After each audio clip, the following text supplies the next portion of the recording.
en fait, ils ont créé la société tous les deux, père et fils, donc Frédéric et Kevin, il y a 6 ans maintenant, donc en 2012. À l'époque, c'est là où vraiment on commençait à revoir les visites virtuelles avec du Google façon Street View. Parce que la visite virtuelle, en vrai, c'est super vieux, ça a 20 ans. Et de fil en aiguille, ça a énormément évolué jusqu'à ce que je vais vous présenter à la fin du cours et ce qu'on fait maintenant, qui sont des visites virtuelles vraiment enrichies et interactives, où il y a énormément de contenu, il y a du storytelling, il y a du call to action, etc., etc. Et en fait, le constat initial il était simple, c'était de se dire aujourd'hui, tout le monde a un site web, tout le monde a des réseaux sociaux, Facebook, etc. Donc, comment est-ce qu'une entreprise, elle arrive à maintenant se différencier dans cet amas d'informations, sortir du lot et vraiment marquer les esprits et faire en sorte que les gens se souviennent d'elle. Et en fait, ils ont trouvé l'idée de la visite virtuelle et en tout cas de la photo 360 pertinente pour, on va dire, proposer une expérience nouvelle aux clients, aux personnes qui vont voir, en tout cas l'entreprise sur Internet et ce qu'elle propose. Donc là, la visite virtuelle, elle va vraiment aussi aider à lutter contre Booking et récupérer du chiffre d'affaires. Je vous donne un cas d'étude assez simple. Nous, on a fait une expérience parce qu'on bosse beaucoup avec les hôtels, c'est 40% de notre chiffre d'affaires. Ils nous ont dit vraiment Booking, voilà, c'est un gros problème, on perd énormément de chiffre d'affaires chaque année. On s'est dit, bon, on va voir comment se fait la réservation d'un hôtel. Donc aujourd'hui, si vous voulez réserver un hôtel à Cannes, vous faites quoi? Vous êtes sur Google. Voilà, 90% des Français sont sur Google, donc on va rester dans les clous. Donc vous êtes sur Google et vous tapez quoi? Voilà. Hôtel Cannes. Donc c'est ce que tout le monde a fait. Donc Hôtel Cannes et ensuite vous arrivez sur les résultats Google. Qu'est-ce que vous voyez? Des annonces Google. Des annonces Google. Ouais. Et en général, c'est qui le numéro 1? Voilà, Booking. Ah, Booking. Donc Booking est toujours numéro 1. Tout le budget d'un quoi qu'il arrive. Les annonces Google. Peu importe ce que vous tapez. Pourquoi est-ce qu'ils arrivent à être numéro 1? On va voir si vous avez eu des cours sur le référencement. Voilà, le référencement. Que ce soit voilà, l'aéroport de Nice, on travaille avec eux, des départements comme la Lozère, on fait beaucoup de solutions orientées tourisme pour eux. On a fait aussi la ville de Toulouse, vraiment sur la partie tourisme. Mandelieu, c'est plutôt sur la partie, on va dire, aménagement à venir. On a fait aussi une visite virtuelle du tramway de Nice. Donc on a permis aux gens en fait de pouvoir visiter la construction du tramway parce que c'est un chantier qui est complètement interdit au public.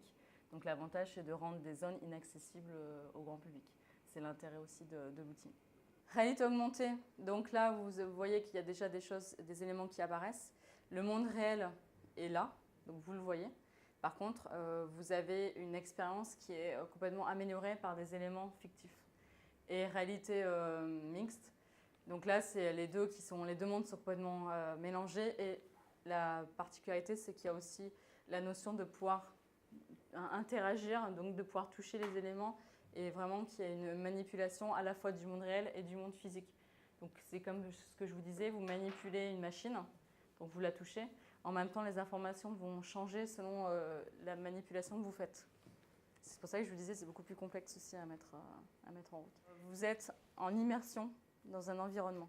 C'est réellement une immersion. Ça ne peut pas être un environnement réel. Donc là, vous êtes en immersion. Ça revient avec le fictif. Donc on a 75% de virtuel et 25% de réel. En fait, le réel, ça va être plutôt des informations qu'on va mettre par-dessus en fait. Il faut qu'il y ait une immersion, c'est-à-dire qu'on n'a pas du tout conscience de l'environnement dans lequel de l'extérieur, de ce qui se passe autour de soi.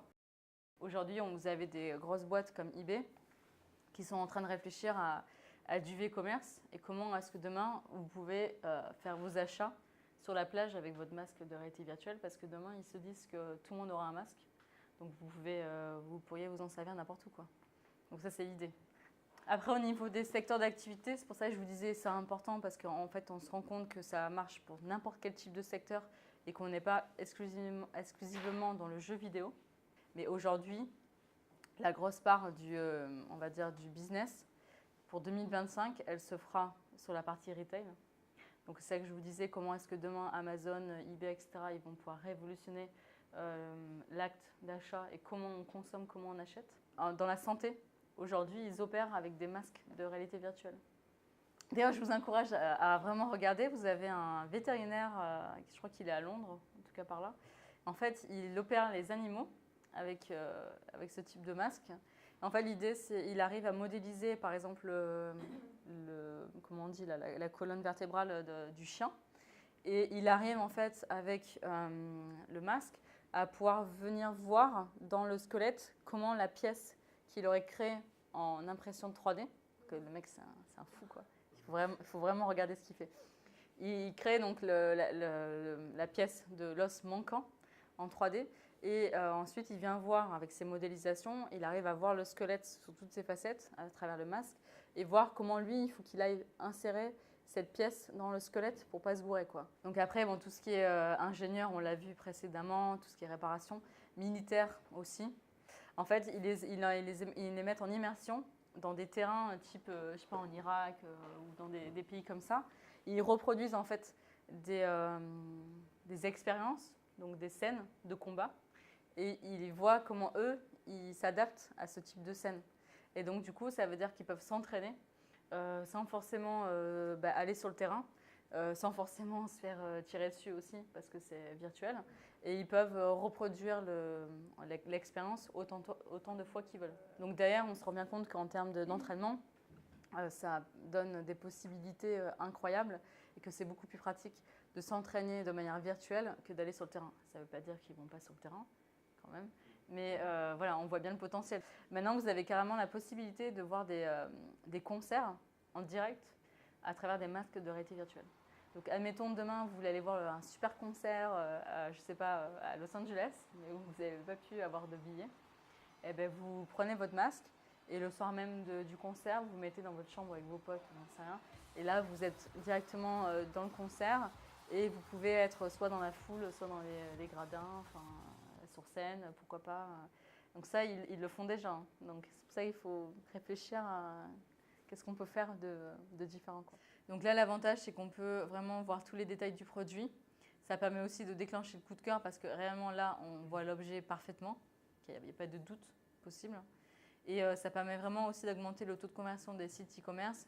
Et aussi, ça permet de développer le bouche-oreille parce qu'on peut se l'envoyer entre amis, etc. En disant tiens, qu'est-ce que t'en penses et tout, j'hésite, laquelle tu préfères, etc.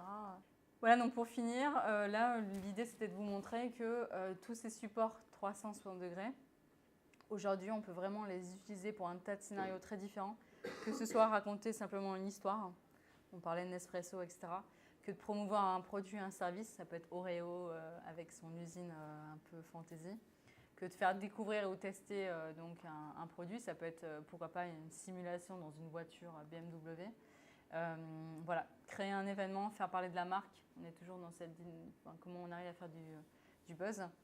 Et voilà, et faciliter la vente, type Leroy Merlin avec ses ambiances, on peut cliquer directement sur les lampes, etc. Et améliorer la productivité. C'est plus dans le cas d'usines voilà, comme Safran où on va shooter la chaîne de production pour permettre aux gens de comprendre comment tout est agencé, etc. etc.